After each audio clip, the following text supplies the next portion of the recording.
Good evening, IFL Nation, and welcome back.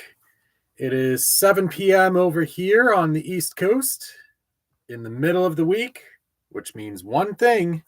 It is once again Wager Wednesday in the Indoor Football League. I'm so delighted that you could come in on this Wednesday evening. Thank you for taking the time to sit down and go over the week that was in the Indoor Football League and the week that is to be. For those of you who are new to the IFL or my channel, I want to welcome you aboard. My name is Alex Schuberth. I am a huge fan of the Indoor Football League. Absolutely love it. I do some work over at Sports Coast to Coast as an IFL contributor. Sports Coast to Coast is a Pacific Northwest-based sports forum website that specializes specifically in the coverage of the Indoor Football League and its member teams. We've got up-to-date rosters, team-by-team breakdowns, game previews, recaps, anything that you would want as far as coverage goes for this great league. We cover A through Z, amongst other topics in sports, with the Pacific Northwest flavor.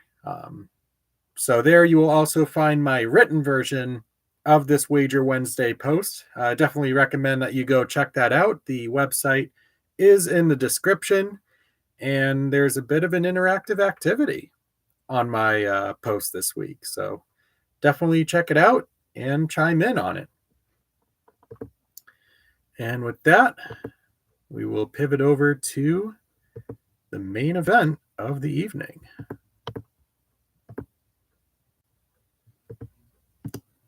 And here we are, the conference finals. Just 2 games left to decide the pair of teams that are going to be participating in the 2024 Indoor Football League National Championship game, set to take place on Saturday, August 17th at Lee's Family Forum in Henderson, Nevada, where the championship game will be for the 3rd year running.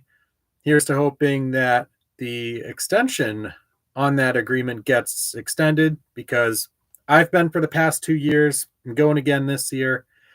It's always a blast. The football there, unrivaled compared to what we see in the regular season. If you haven't already gone, definitely worth considering going. Tickets are still available online for the game. It's definitely 100% worth it. On top of the game, if you're there for a few days, there's a lot to do in Vegas, no doubt about it. So again, welcome aboard to the conference finals. And tonight, we celebrate. For the first time ever on Wager Wednesday, we put together an undefeated week, at least from the single game betting standpoint. We were 4-0 with our single game selections, so it's not the 6 or 7 or 8 game slate that we've been accustomed to seeing throughout the regular season, but nonetheless, it's still a season that ends with and O at the end of it, which is always our target heading in. So an absolute delight that we were able to do it. It just adds on to this insane heater that we've been on. You can see that record. We're nailing about 63-64% of our bets since mid-June. Our ROI is insanely high since that's in that span, going at close to 18%, which is equivalent to about 8 units, depending on which unit you use for your bets. As comparison, last year for the full season, we were up about 12 units. 12 units, about 12%. So goes to show context as to how unbelievably well that we have been doing for the past month plus. So we'll go over the games, the quarterfinal round, and then we'll chart our course for the conference finals. View the picks that I am making for both conference finals games, the East on Friday, the West on Monday, and seeing that there's only 2 games left for this weekend, our run of 3-leg parlay attempts will come to a close for the 2024 season. But we'll still have a chance to discuss two-leg alternatives worth considering if you do try your luck over there.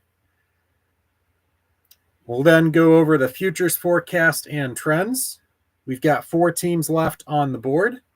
Which are the teams that you might want to put some stake in if you want to lock in your championship winner now instead of waiting until after this weekend's games go through. So we'll sprinkle some analysis of that in with some results that I got from running my playoff simulator, doing the 1,000-time iteration that I did to start the postseason, and see what results we get. All right, so here we go. The 20th week of the IFL season, quarterfinal round, conference semifinals, whatever it is you want to call it, it held no shortage of entertainment from start to finish. We'll go over our recaps here with Quad City and Green Bay to start. This was a Friday night slate to kick off the IFL playoffs, and it was a very weird game. The first 15 minutes, the offenses were silent, much like the audio on the stream that night. But from the second quarter on, we got a little bit more action. We saw pretty much the vintage Green Bay Blizzard game. And when I say vintage, of course, I mean pretty much the game that we've seen from Green Bay all season long. They let up absolutely nothing defensively. They forced the Steamwheelers to shift from Judd Erickson to Mike Irwin, back to Judd Erickson again. And the quarterback carousel for Quad City ultimately breaks down in Wisconsin, as we had sort of suspected might happen against the league's number 1 scoring defense and number 1 yardage allowed defense. To the Steamwheelers' credit, their defense played a very good game. They allowed just 34 points on the evening, which normally for Quad City is good enough to win a ball game. But in the end, Green Bay's running game, they get a defensive takeaway with a Ravarius Rivers interception in the fourth quarter. The game wasn't nearly as close as the final score indicated. It wound up being a 34-23 final, with Green Bay winning the game. But the final play was a buzzer-beating garbage time touchdown by Quad City that did wind up mattering if you had a Green Bay -11 or a Quad City +11 ticket in your hand. Throughout most of the week, that line started at 9.5 points. The move to +11 may have impacted some people. So it's always kind of funny, depending on which side you're on. It could be funny, could be not funny, to see how that shift, even if it's only by a point or two, dramatically impacts the outcome of the bet. And Friday's game was no different. So Green Bay winning 34-23, advancing to the conference final, which they will host, playing the winner of Massachusetts at Frisco. This was game 1 of a 2-game doubleheader on Saturday night. And this one, from a point scoring standpoint, complete antithesis of Quad City Green Bay. This was all offense from the get-go, where both defenses, just like the quality of the stream, lagged behind. But Frisco looked to be in complete control of this game, particularly on offense. Their first 6 drives wound up with 6 touchdowns. One of their defensive stands was a pick 6 by Lionel McConnell. And all Frisco really needed was one defensive stand somewhere along the way when they were up by a score or 2. They probably would have had this game in the bag. But credit to Massachusetts, they stuck around. Alejandro Benefield played a fantastic game keeping that offense afloat, even with Isaac Seco not having his greatest game. It ended up being the Thomas Owens show, really, as far as the passing game goes. 6 catches, 56 yards, 3 touchdowns, including the game winner, or what held up to be the game winner, with 2.5 minutes left. And to add to the insurmountable pain for Frisco fans, they very nearly had that touchdown with 15 seconds left, which would have given them the lead, perhaps the win. But Faison McClurge got separated from the ball in the back of the end zone when he hit the turf. And that is the razor-thin margin that makes single elimination playoffs the way that they are. But the Pirates showing out on the road, they defeat the Frisco Fighters 53-50. A fun little fact about that game is that the Pirates and Fighters were separated by 5 wins in the regular season. That is the largest gap between playoff teams in an upset in IFL history. So Massachusetts etching another chapter in the record books for themselves with that seismic result. So that's how things shook out in the East. For the Western Conference, we started off with the second leg of Saturday's doubleheader, Arizona and Vegas. Jerome Johnson for the Nighthawks, absolutely fantastic start to this one. 4 first-half touchdowns. And like I said, he started this game completely on time, unlike what Stadium did with their stream. Okay, I'm sorry. I promise I will stop dogging on Stadium. I think we got the point. But honestly, you guys had to have seen that coming. But anyway, back to the game. It was a 28-20, I believe, biggest lead at the half. And Arizona, you know they're led by Kevin Guy. You can never count them out at any point.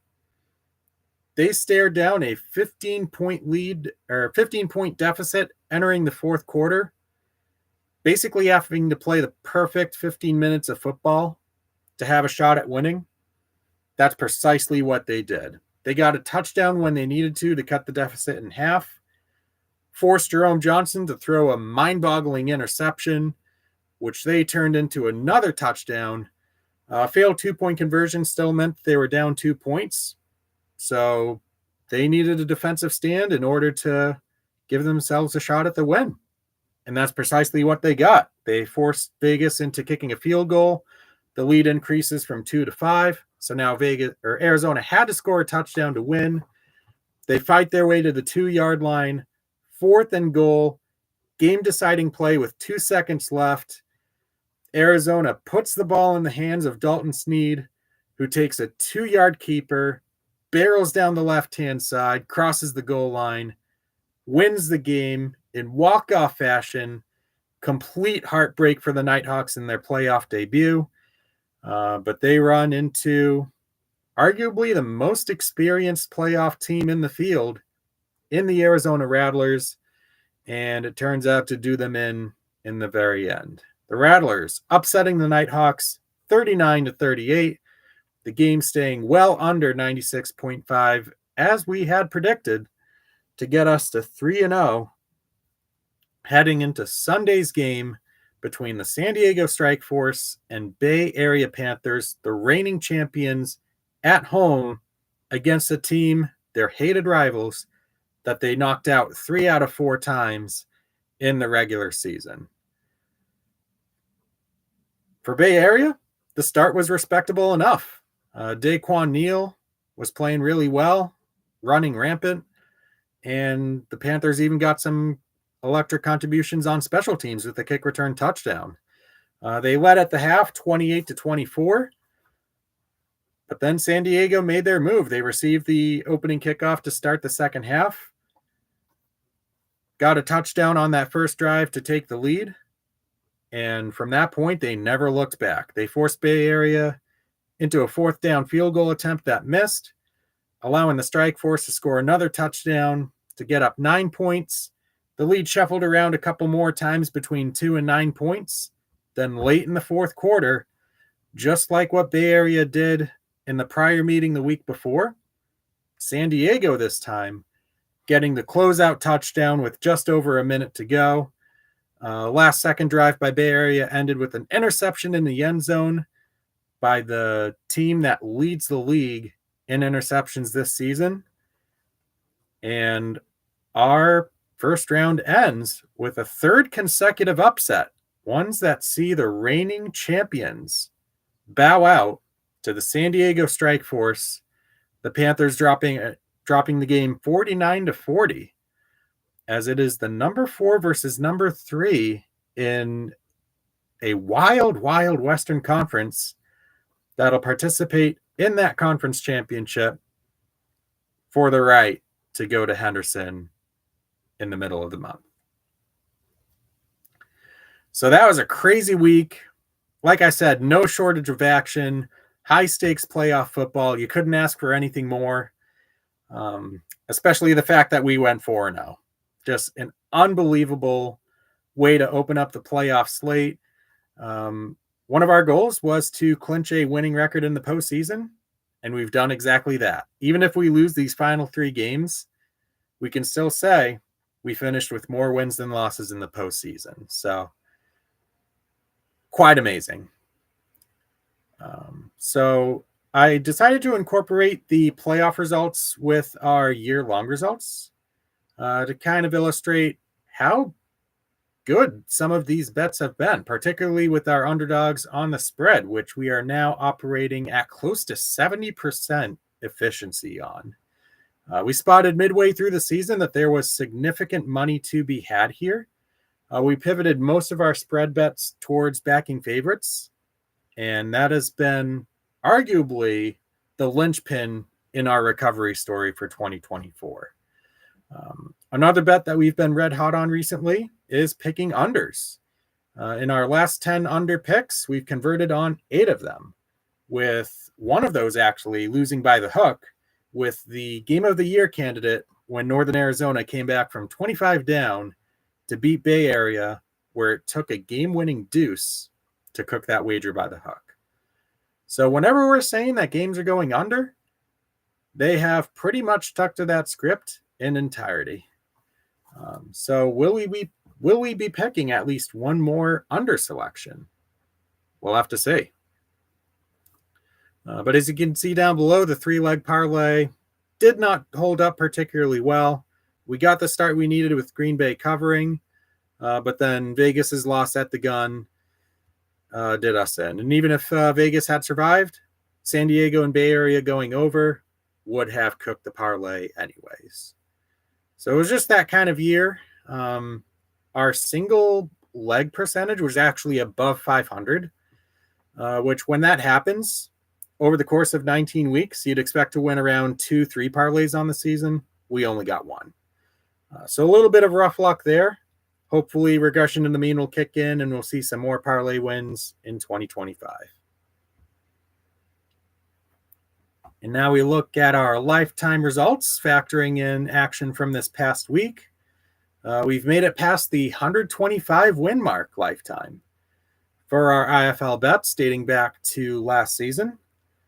And we are up pretty substantially.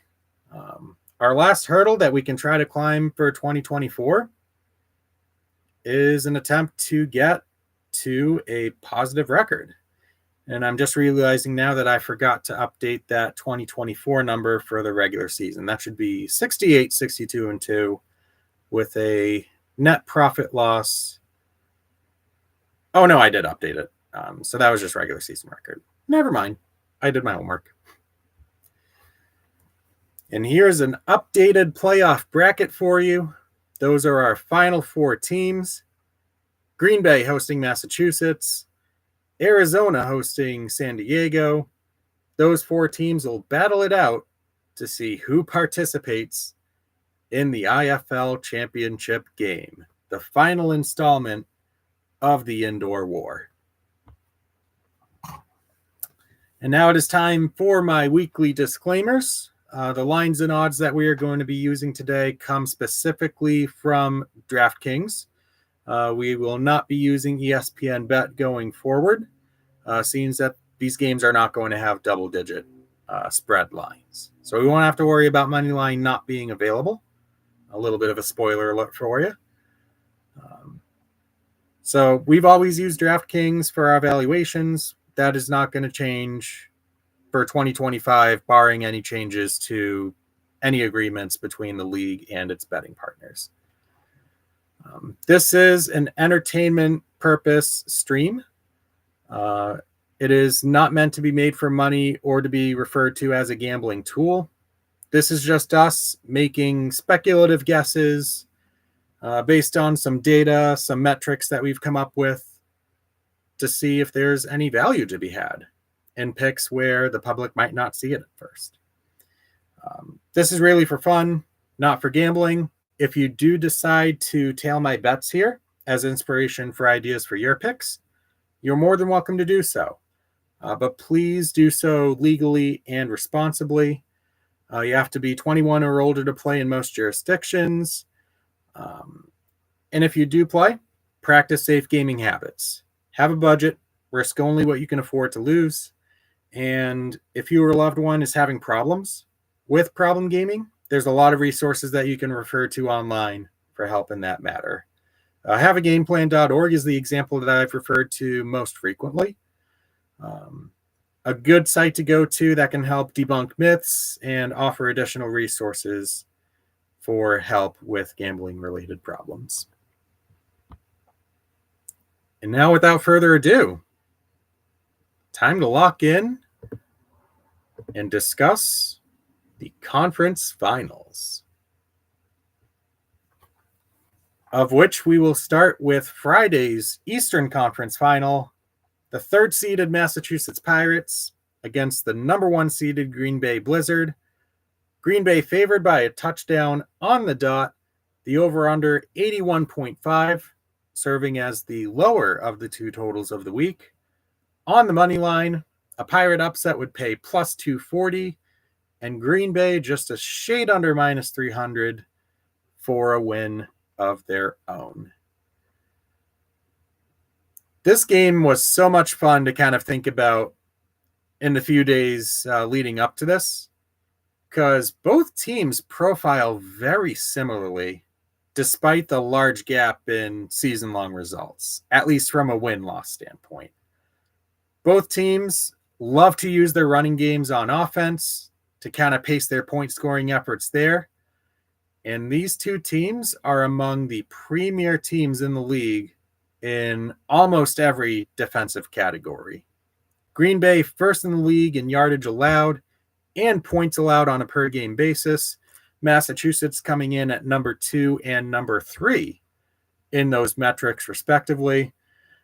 So this is going to be a game where touchdowns are going to carry a lot more weight than in your typical indoor football league game.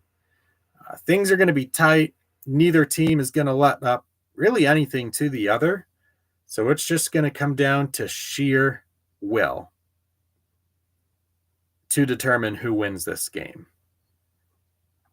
And I'll tell you what, this series in games at the Resch Center have been spectacular every single time. 2021, late onside kick recovery fuels Green Bay to a 4-point win. 2022, Green Bay Hail Mary forces overtime where the Blizzard come away with the win. 2023, another overtime game that saw a late gamble for 2 by the Pirates pay off in a 1-point win. And then just back this March, Green Bay up 18 late in the third quarter, unable to hang on as the Pirates win by 4. So if you've been doing the math through all of that lecture, the largest margin of victory between these two teams in a game at the Resch Center, 6 points, and that was an overtime game. So that gives you a wealth of context for what we might expect to see in this outing.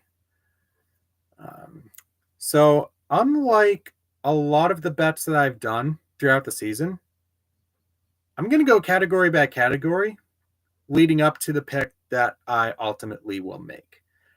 I'll start things off here by looking at the implied total of the over-under, which is 81.5. This might seem a little bit low at first, but it makes a lot of sense considering how these two teams have played throughout the season. In the regular season, both teams were 6-10 to the under, with Pirates games averaging about 81.1 points per game, and Green Bay games averaging under 80 per game. And you have to figure the likelihood of that falling down even further, more likely than not, you might imagine, just simply because this is the playoffs and that makes games inherently tighter for the most part. If I had to choose between either side of this, I would probably lean the over, just because I feel like both teams are going to have relatively more success than what they're being given. We've seen both teams' offensive ceilings. Wouldn't surprise me if one team kind of launched above the other in that respect. But my model had this game averaging about 84 points per run. So my pick would be guided towards the over in that one. As for the money line, Pirates plus 240, very tempting. I have them rated out as about a 30% chance to win this game, which makes plus 240 quite valuable for those who want to make a little sprinkle or a dart throw there. And on the other side, if you do like the Blizzard but are unsure of that 7-point spread, minus 298 is actually not as steep of a price as the Frisco game last week. You would just need to put down about $30 worth of a wager in order to win a shade over $10. So now, my pick for this game, is Massachusetts on the spread plus 7. And I know that I have been arguably the lead proponent in fade Pirates on the road against the spread. But listen, that was when they were 0-13. Since the turn of the calendar over to June, the Pirates have actually been dang good at covering road spreads. 3 wins, 1 loss, and 1 push in that span, with that single loss being an anomaly, the 20-point loss to end the season in Tulsa, when they rested pretty much all of their starters, starting with the second quarter, in a loss that turned out to be rather inconsequential anyways. The Pirates are playing great football at exactly the right time that they need to be. And like I said before, the maximum victory by either team in this matchup at Rush Center, 6 points, that was an overtime game. And just this year, Mass won by 4 in Green Bay, and Green Bay won by 3 in Lowell, in a game where, by the way, Benefield did not play due to injury. So as long as Alejandro Benefield is behind center and playing the way that he is capable of, former IFL Championship MVP himself, the Pirates are well in play for covering the spread, and they could very well outright win this game. It's not an ideal matchup for Green Bay. And you could argue that they might have even preferred Frisco for this matchup, simply because Green Bay's already been able to exploit the Frisco defense this year. They got a 29-point victory over the Fighters in the regular season in this building. The Pirates will be a much stiffer test defensively. And I think if they play to their potential here, like I said, outright win is in play. So this game, give me the Pirates at plus 7 to make a genuine run at an Eastern Conference title. And now the Western Conference Final, which, thanks to Hot Wheel Monster Trucks, had to be scheduled for Monday night at 10 p.m. Eastern, where the San Diego Strike Force will battle with the Arizona Rattlers, who are favored by a field goal. The over-under is 89.5. Money line is available at San Diego plus 130 and Arizona minus 155. And in a Western Conference where we really did not know how it was going to shake out on a week-to-week basis, is it really that surprising that it's a 4 versus 3 matchup here? Just a collection of teams where literally anybody could play anybody and anybody could win. And this is the visual representation of it. San Diego getting to this point through a combination of fairly efficient offense and the most game-breaking defense out there, leading the entire IFL in takeaways and interceptions on the season, putting that on full display against the reigning champs last week in that impressive 9-point victory at SAP Center, while Arizona getting a last-second road win by a point against the Vegas Nighthawks that earned them the right to host this game. It's very interesting to me kind of looking at this game because the 3 points that Arizona is being favored by, I feel like is more inherently home turf advantage than anything else. And for a team that's actually 1-3 in their last 4 playoff games at home, can you say that there's really an advantage here for the Rattlers? I think there's a deceptively good case here to say no, that San Diego actually has a pretty solid chance to win in this matchup. If we look at the head-to-head in the regular season this season, both games were actually won by the road team, with San Diego using their running game to blast by Arizona 55-45 in Glendale, and the Rattlers squeaked out a 1-point come-from-behind victory against San Diego at Pechanga Arena. So to start with my bet analysis here, I'm going to actually talk about the spread first, where I am fully on board with San Diego on the spread being given 3 points. You're in a scenario here where you're telling me that you're going to be giving points to a team that was actually among the top 2 cover teams in the IFL this season. You bet your bottom dollar that I would absolutely be taking that. But surprisingly, it's not going to be my selection for this game. I'm also staying away from the over-under for this game. I feel like 89.5, this could really go either way again. A lot like Massachusetts Green Bay, I forecast this game as being higher scoring. My model had around 92, 93 points as a per game average, giving quite some steam to the over. I feel like with how many games have gone under in the past few weeks that the market is kind of overcorrecting itself with these couple totals on these games. So that might be something for the overzealous overbetter to potentially take advantage of. But I would lean towards the over if going with that one. But this is a money line pick, and we're going to hope for some last second money line magic here. We're going with the San Diego Strike Force as underdogs on the road, and there is a lot of numbers behind this that makes me very comfortable with this. I know we've only gotten 4 underdog outright picks correct on the season out of 15. We're about as effective as a low-level mid-major basketball team at 3-point percentage when it comes to betting underdogs this season. But I am more than willing to give San Diego, a team that is 7-2 on the road this season, the benefit of the doubt against an Arizona team that has in recent history underwhelmed when playing in front of their own fans in the postseason.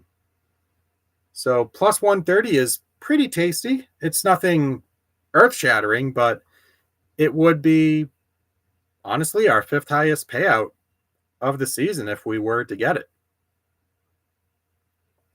And I definitely think that San Diego's defense can wreak some havoc on Dalton Snead. They did so in the prior meeting when they intercepted him 3 times.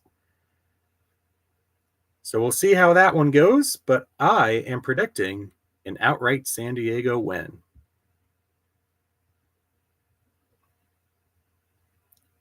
So for those looking for parlay options, if you're betting on DraftKings, it's going to have to be one selection from each game separately.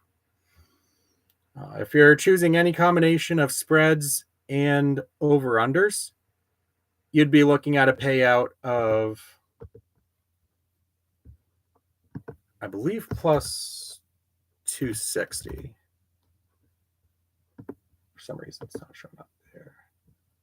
There we go. So plus 264. If you do any combination of those, I just happen to choose San Diego over Green Bay spread to illustrate. But you could run with any combination of these and have the same payout potential. If you are a fan of outright chaos, you could take both underdogs outright, setting up a San Diego, Massachusetts national championship. And that would give you plus 682. So if you put $10 on it and both underdogs win, continue the underdog win streak, that'd be $78 in your pocket if all those go through. So there's a lot of interesting options that you can take here. And like I alluded to earlier, you can make the call on this one. It's kind of like a trial run for something that I might consider doing next year, is crowdsourcing parlays, taking the most popular selections and combining them to see what we can come up with. So definitely voice your opinion below. I have some preset options on my written post over at Sports Coast to Coast. If you like any of those, definitely chime in. If there's another option that you like that you can create from these options, put that as well. More than happy to hear what you have to say.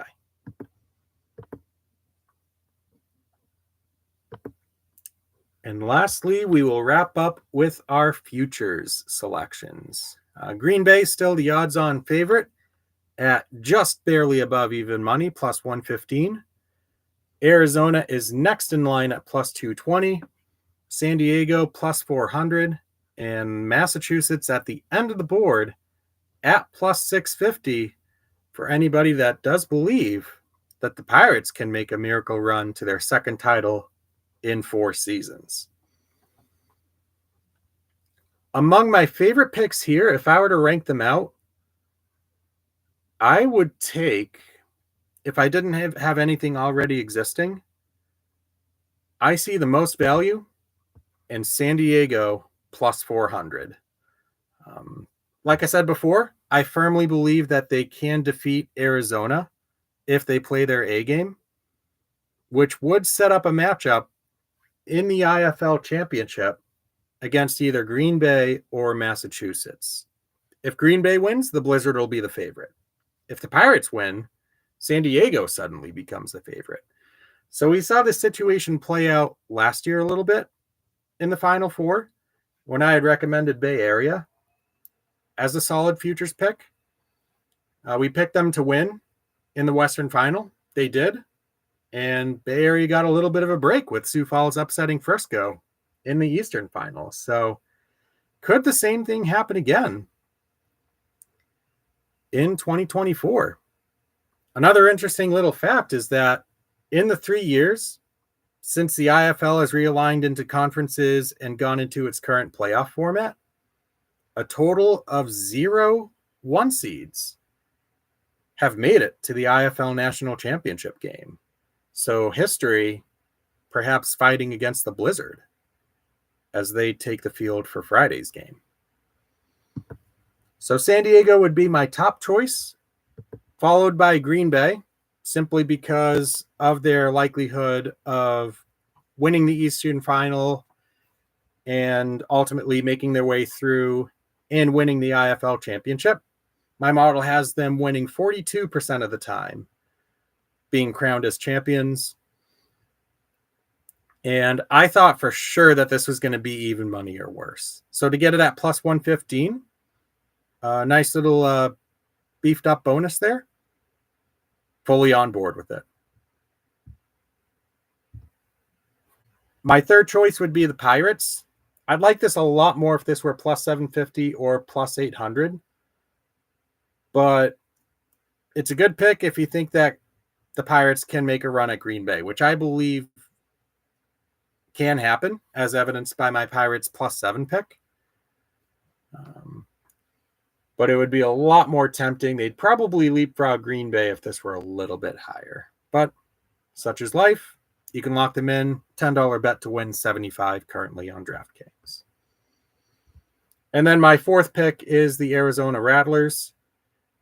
I think they have a tougher time than the odds makers are expecting with a really talented, really good San Diego team that has arguably played a better game on the road this year than they have back at home. I just don't see their likelihood of winning the IFL championship matching up with these odds currently. If I were to put these, I'd probably put Arizona and San Diego even at around the plus 350, plus 375 neighborhood. But the disparity just allows us an opportunity to perhaps take San Diego for a futures bet, see if they win, and we get a really nice payout ticket in advance of the championship. So that is going to wrap up the conference final version of IFL Wager Wednesday. I thank you once again for tuning in, hearing me out, learning a little bit more about this great game. And with our 2 tickets, we're hoping for some winners. And with that, I will see you at the cashier. Have a great night.